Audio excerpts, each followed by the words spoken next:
Cerita yang lain, orang yang dibela sama Allah Subhanahu wa taala itu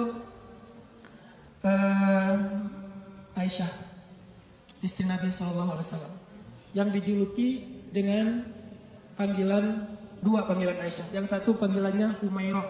Apa arti Humairah? Kalau lagi malu wajahnya merah. Pernah ngeliat cewek wajahnya merah? Pakai gitu ya. Kalau Aisyah itu bukan karena dia make upan, memang wajahnya merah kalau lagi malu. Kalau Nabi muji-muji Aisyah, malu merah. Malu pakai ngomong. Itu mas saya. Aisyah Humairah, wajahnya kemerah-merahan. Saking putihnya Aisyah, Abu Bakar itu kan orangnya putih. Makanya anaknya juga kenapa dipanggil Abu Bakar?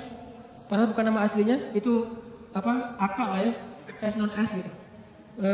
Aka Abu Bakar. Kenapa dipanggil Abu Bakar? Abu Bakar itu artinya bapak yang punya anak perawan yang cantik-cantik. Aisyah, Asma, itu cantik-cantik semua tuh. Makanya bapaknya dipanggil Abu Bakar. Kita yang belum nikah, yang udah nikah, kalau punya anak cewek 2 orang, maka dia bisa dipanggil Abu Bakar. Walaupun namanya bisa aja Asad, bisa aja siapa gitu, tapi bisa dipanggil Abu Bakar. Kenapa? Punya anak perawan cantik, solehah. Humairah. Nama lainnya, Nabi juga senang manggil Aisyah itu dengan panggilan Aish. Disingkat Aisyah jadi Aish. Dalam bahasa Sunda jadi Eis. Itu benar. Pasti orang Sunda manggil Eis itu asal muasalnya dari panggilan Aisyah. Karena kita nggak bisa susah ngucapin A, dari Aish jadi Eis. Berarti orang Sunda juga ada hubungannya dengan para ulama. Eis. Jadi yang manggil istrinya walaupun nama istrinya mungkin siapa gitu ya, manggil aja Eis. Kok Eis sih? Aisyah gitu. Aish. Panggilan sayang Nabi ini. Saking cantiknya Aisyah, banyak yang sebetulnya baper ketika Nabi nikah sama Aisyah. Patah hati cowok-cowok Madinah. Oh, apaan sih Nabi nikah sama Aisyah? Ramai aja tuh. Ketika Nabi nikah sama Aisyah. Suatu hari, Nabi itu lagi jalan, lagi touring gitu sama sahabat-sahabat.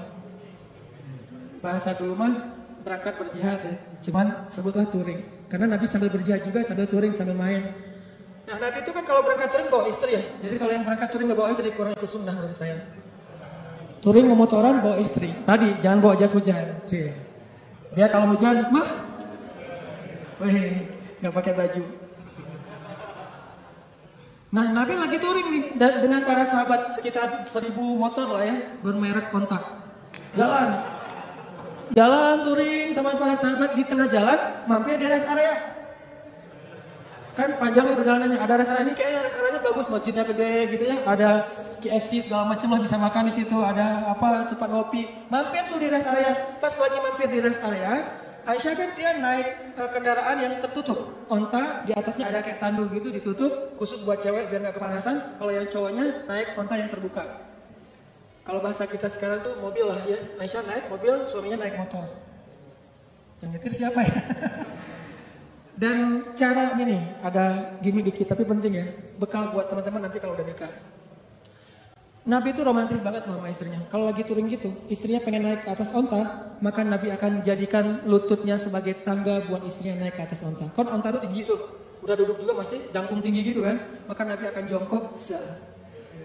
Aisyah, akhirnya Aisyah nginjek lutut Nabi, dipegang sama tangan Nabi, dinaikkan ke atas onta. Itu cowok banget tuh. Makanya kalau kita pengen naikin istri kita ke atas motor, walaupun motornya bebek ya, nggak masalah. Motor bebek, udah diceperin lagi tuh, rendah gitu ya. Mah, apaan sih Pak, bisa sendiri kali gitu. Pengen ikut sunnah malah gagal. Jadi sunnah Nabi itu banyak yang seru-seru loh, keren-keren. Baca aja sirah deh, jangan cuma baca hadis teks ya. Baca juga sih sirah, banyak banget sunnah Nabi yang keren-keren, romantis. Touring nih, berhenti di rest area. Aisyah punya kendaraan sendiri. Pas lagi berhenti di rest area, Aisyah pengen ke belakang. Karena di rest area itu ada toilet segala macam, ada ikhwan, ada akhwat. Aisyah pergi ke belakang. Waktu itu Aisyah pakai kalung yang diberikan oleh ibunya, kalung hadiah pernikahan. Cuman centelannya itu udah agak-agak longgar gitu. Pas lagi ke belakang, balik, baru sadar pas dipegang di dadanya, oh kalung saya jatuh hilang. Akhirnya minta izin ke Nabi, ya Rasulullah, kalung saya jatuh dari cari-cari dari tadi nggak nemu. Tolong cariin dong. Akhirnya Nabi pun nyari, nggak nemu, mengarahkan para sahabat nyari. Sampai akhirnya nemu pas udah malam. Berhentinya sore, waktu asar sampai sunset, sampai udah malam, akhirnya mereka baru nemu tuh kalung. Karena udah kemalaman, Nabi pun memutuskan ya udah kita bermalam di sini aja, nggak usah ngelanjutin perjalanan, berhentilah sahabat di situ. Karena rest areanya nggak terlalu besar, Dan airnya sedikit, akhirnya pas waktu subuh mereka tidak cukup air, nggak bisa berwudu untuk sholat subuh. Mulailah muncul desas-desus, mulai muncul lagi tweet di antara para sahabat. Ada yang pertama nge-tweet, akhirnya pada repost, jadilah viral. Apa tweetnya? Ini gara-gara Aisyah nih. Kita nggak bisa sholat subuh, nggak punya air gara-gara Aisyah. Hashtag gara-gara Aisyah, sebar. Wah pada sebel sama Aisyah, ini gara-gara Aisyah, benar ya gara-gara Aisyah sih, masalah kalung aja kok rame sih, lama-lama amat dan seterusnya. Kalungnya bisa beli lagi nanti di Madinah, rame aja di antara sahabat. Gara-gara mereka rame, turunlah ayat tentang tayamum. Itulah cerita di balik ayat tayamum di surat Al-Maidah. Kalau kalian nggak menemukan air, maka berwudulah dengan cara tayamum dengan debu-debu yang bersih. Diajarin sama Allah tekniknya, tutorial tayamum. Itu jelas tutorialnya di satu ayat. Setelah ayat itu turun, sahabat-sahabat mulai tweet yang baru. Gara-gara Aisyah tapi keren. Mulai pakai jempol emotikonnya. Tadi gara-gara Aisyah emotikon cemberut. Sekarang gara-gara Aisyah jempol emotikon tersenyum. Gara-gara Aisyah akhirnya kita punya keringanan fikih dalam berwudu yaitu tayamum. Berkah Aisyah. Paginya Aisyah, oh rame aja. Asal lewat Aisyah gitu. Pada respect itu kan sama Aisyah gara-gara dia turun ayat. Jalan aja nih. Kan touringnya jauh banget tuh, lintas Pulau Jawa kan ya, jauh banget rupanya. Jalan lagi, ada rest area, berhenti lagi. Aisyah lagi seperti biasanya, semua orang pasti ke belakang. Aisyah ke belakang, datang, jatuh lagi tuh kalung. Ini cara takdir Allah nih. Jatuh lagi kalung, waktu itu Aisyah udah gak enak mau ngasih tahu Nabi. Daripada ntar viral lagi kan ya, jadi trending topik, ya udah deh buat cari sendiri aja. Lagi nyari-nyari di belakang, nyari-nyari kalung yang jatuh, Nabi memutuskan ayo kita lanjutkan perjalanan. Sehingga para sahabat pun membangunkan, memberdirikan onta itu dan jalan. Nah tadi Aisyah kan masuknya di atas tandu. Waktu itu sahabat yang mengangkat tandu nggak sadar kalau di dalamnya Aisyah udah nggak ada. Kenapa? Itu menunjukkan bahwa Aisyah itu kurus. Itu komen ulama di hadis tersebut. Makanya kalau baca hadis jangan cuma baca teksnya, baca komennya juga. Biar lebih jelas gitu. Oh ternyata kata ulama Aisyah itu kurus. Kenapa bisa kurus? Dia rajin zumba. Zumbanya Aisyah, ngepel di rumah, beres-beres rumah itu zumbanya Aisyah. Jadi keringatan terus, sehingga badannya itu bagus. Gak pernah lebih dari 55 kilo. Kalau ada di atas 55 kilo berarti kayak sunnah. Ya. Buat cewek ya, buat cewek. Aisyah itu masih kurus, jadi dia ada di dalam tandu nggak ada, sama aja nggak terlalu ngaruh. Karena berat tandu lebih berat daripada Aisyah. Begitu diangkat oleh para sahabat, nggak sadar kalau Aisyah udah nggak ada di dalam tandu. Jalanlah Nabi. Yuk berangkat, semuanya pada jalan. Kalau di tol kan nggak bisa balik arah tuh, udah jalan-jalan aja, ketinggalan di rest area. Nah Aisyah lagi nyari-nyari, pas dia dapat, senang, udah dapat nih. Balik ke tempat Nabi tadi berhenti, ternyata pasukan Islam atau rombongan touring udah pada pergi. Ketinggalanlah Aisyah dari rombongan touringnya. Karena tertinggal, Aisyah pun berpikir nanti kalau Nabi sadar, pasti Nabi akan jemput lagi nih. Ya udah saya tunggu aja. Sambil nunggu, Aisyah pun duduk di sebuah batu bersandar. Karena nunggunya lama bersandar di batu, lama-lama ketiduran. Tertidur di sebuah batu gitu. Nabi kalau ngelakuin touring biasanya menempatkan seorang sahabat sebagai penyisir jalan di belakang. Takutnya ada barang ketinggalan, orang ketinggalan kayak gitu. Namanya Sofwan bin Mu'attal. Sofwan ini jomblo terkeren di Madinah. Anak Madinah yang keren, masih jomblo pula. Dan biasanya cewek-cewek kalau Sofwan lewat, Sofwan gitu. Sofwan itu terkenal lah, paling keren. Kalau di Mekah yang keren kayak Sofwan itu Mus'ab bin Umair. Yang parfumnya nggak ada duanya di Mekah, cuma ada satu. Sehingga kalau Mus'ab lewat di sebuah gang, cewek-cewek langsung sadar, Mus'ab berlewat, loh kenapa? Gua cium harumnya parfum Mus'ab. Kalau Mus'ab nyuci pakaiannya, maka orang berlomba-lomba pengen ngambil pakaian itu untuk cuci bareng dengan pakaian dia supaya parfumnya pindah. Saking kerennya parfum. Memang parfum gimana? Harga 100 mili ya, 100 mili yang kecil 20 juta. Karena saya pernah pas lagi umroh nyari-nyari parfum kayak gitu tuh di Bin Daud, di Hilton, di depan Masjidil Haram. Pas saya masuk, ditanya sama yang penjaganya, dari mana Indonesia? Orang nggak usah masuk ya. Kenapa? Indonesia bakhil katanya. Kalau Malaysia boleh masuk, kalau Indonesia nggak boleh, ini penghinaan nih kata saya nih. Masa orang Malaysia boleh masuk? Soalnya orang Malaysia kalau masuk beli. Kalau kita cuma window shopping gitu kan. Oh, udah pergi. Saya tanya, karena saya bisa bahasa Arab capruk. Anak uhibbu supermil lah pokoknya ya. Capruk aja banyakin ain aja pokoknya biar Arab gitu ya. Akhirnya dia nggak ngerti, udah masuk aja lah. Karena nggak ngerti ya, daripada rame masuk ngeliat parfum 1 mili ya, 100 mili yang kecil gitu. Harganya 20 juta. Pas saya lihat langsung jantungan. 20 juta, berarti sekali pakai 100 ribu. Dijual sekali 100.000, 2 kali 200.000, sehari 500.000 pakai parfum doang. Itu Mus'ab bin Umair. Sofwan gitu juga tuh. Anak Madinah yang bisa dibilang cowok kece-nya Madinah lah. Lagi nyisir, pas sampai di rest area, ngelihat ada cewek lagi tidur di atas batu, bukan tidur lebih tepatnya bersandar di batu ketiduran. Pas Sofwan mendekat, melihat wajahnya, ternyata itu Aisyah. Langsung Sofwan berta'awuz, a'udzubillahi minasyaitonirrajim. Terus Sofwan mengatakan, taraju, innalillah wa inna ilaihi raji'un. Taraju yang di Tasik Garut itu dari bahasa Arab. Taraju. Apa arti taraju? Innalillah wa inna ilaihi raji'un. Taraju artinya mengucapkan innalillah. Langsung Sofwan, innalillah wa inna ilaihi raji'un, berpaling. Coba bayangin, solehnya Sofwan. Kalau kita kan, alhamdulillah, kebalik ya. Kalau Sofwan, innalillah. Nih cowok keren tuh kayak gitu tuh, innalillah. Kalau Maryam ngelihat Jibril, kan Maryam pernah lagi sendirian tuh di mihrab, lagi berzikir. Tiba-tiba datang cowok keren namanya Jibril. Jibril itu kan kalau turun ke bumi berwujud basyaron sawiyya, laki-laki yang sempurna. Pas Maryam ngelihat cowok keren gitu, apa kata Maryam? A'udzubillah. Bukan Masya Allah, bukan A'udzubillah. Jadi cewek-cewek nih kalau ngelihat postingan ada cowok yang keren, A'udzubillah, yang mana ya tadi? A'udzubillah aja, jangan dilihat. Yang cowok-cowoknya ada yang cewek keren, innalillahi wa inna ilaihi raji'un. Jadi kalau cewek-cewek itu di luar dengerin ada yang tarajum, berarti ada yang keren tuh. Mana? Innalillahi wa inna ilaihi raji'un. Karena ucapan tarajuknya keras, akhirnya Aisyah kaget dan bangun. Pas Aisyah bangun, langsung Aisyah nunduk gitu karena malu kepada Sofwan. Sofwan gak banyak nanya Aisyah ngapain sendiri di sini nungguin saya ya? Enggak. Nih solehnya sahabat ya, biar kita bisa ngebandingin sama kita. Enggak nanya Aisyah lagi ngapain di sini, Aisyah kenapa duduk di situ, Aisyah enggak.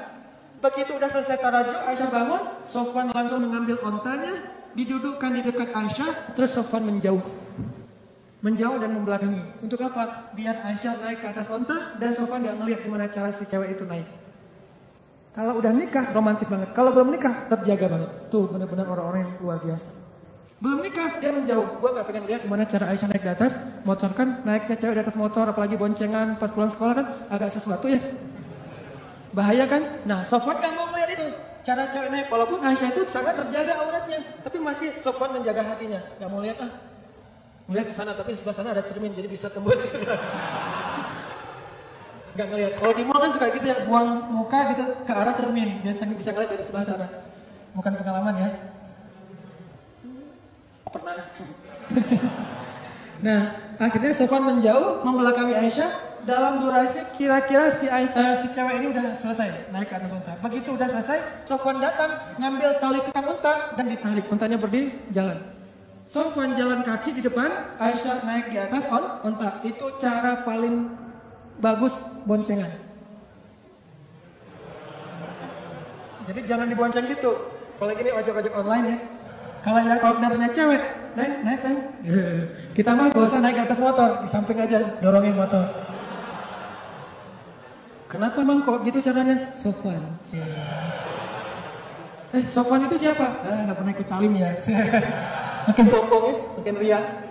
Sofwan narik tuh tali kekang onta. Aisyah di belakang. Gak pernah sekalipun Sofwan menoleh ke belakang. Aisyah butuh sesuatu? Enggak. Atau mungkin bisa miss call kalau ada apa-apa. Ini nomor saya, modus. Gak ada sama sekali. Aisyah gak diajak ngobrol. Aisyah kenapa tinggal sendiri dan segala macam. Gak sama sekali. Diam sepanjang perjalanan sampai di Madinah. Nabi sampai di Madinah gak sadar kalau Aisyahnya ketinggalan. Karena Nabi gak langsung pulang. Biasanya nyambut tamu dulu, ada urusan negara lah. Nah, lama baru dari belakang Aisyah dengan Sofwan muncul. Di Madinah waktu itu kebenaran orang-orang Yahudi lagi nongkrong di gerbang. Karena salah satu hobi orang Yahudi itu nongkrong di jalan. Senang banget nongkrong di jalan tuh. Nongkrong gitu-gitu ya di jalan. Nah pas lagi orang Yahudi nongkrong di jalan, tiba-tiba dari kejauhan datanglah Aisyah dengan Sofwan berdua. Tapi satu di atas onta, satu lagi narik tali kekang onta. Orang Yahudi tadi lagi nongkrong nih, lagi ngobrol. Datanglah Aisyah sama Sofwan. Begitu mereka ngeliat Sofwan dan Aisyah, langsung sepi. Diam semua orang Yahudi, diam aja. Diam, tuh ada yang lewat. Diam. Pas udah lewat, gue beneran ngeliatnya tadi gak berhenti nih. Enggak, gue juga ngeliat yang sama. Beneran kan Aisyah beneran. Mulai gosip muncul. Judulnya masih aman nih. Aisyah dan Sofwan pulang berdua. Judul standar lah ya, mainstream. Judulnya Aisyah dan Sofwan pulang berdua. Benar nggak? Benar, tapi orang persepsinya apa? Selingkuh kan? Ada affair antara Aisyah dengan Sofwan. Judulnya nggak bisa dihujat. Saya tuntut kamu pencemaran nama baik, nggak bisa. Orang judulnya benar. Aisyah dan Sofwan pulang berdua. Atau nanti dikembangin lagi. Aisyah dan Sofwan ada apa? Tanda tanya. Bisa aja kayak gitu. Ada apa dengan AADA gitu. Ada apa dengan Aisyah? Nah, gara-gara orang Yahudi nyebarin tweet, hashtag, postingan kayak gini, mulai viral di antara kaum muslimin. Ada apa dengan Aisyah? Aisyah selingkuh, Aisyah dan Sofwan ada sesuatu. Ramailah fitnah di antara kaum muslimin tentang Sofwan dan Aisyah. Sampai akhirnya fitnah ini terdengar kepada Rasul. Nabi juga sempat hampir ragu sama Aisyah. Saking semua orang nggak bicara itu. Lo udah dengar berita belum? Apa? Aisyah sama Sofwan ternyata kemarin pulang berdua ada sesuatu tuh.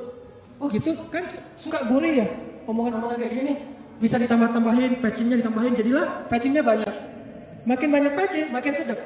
Makin susah untuk berhenti kan? Nah gitulah bos. Akhirnya viral, jadi trending topik di Madinah, Aisyah dan Sofwan ada affair.